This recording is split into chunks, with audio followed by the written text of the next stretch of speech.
حضرت سیدنا ابو ہریرہ رضی اللہ تعالیٰ عنہ فرماتے ہیں میں جب اس بات کو یاد کرتا ہوں تو آج بھی رو پڑتا ہوں۔ کون سی بات؟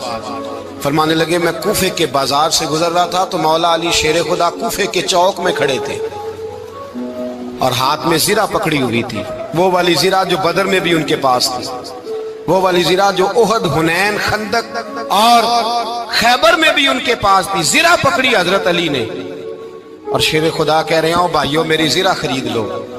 امیر المومنین ہے اس وقت، امیر وقت ہے، بادشاہ ہے، کوفے کے بازار میں، او بھائی میری زرہ خرید لو۔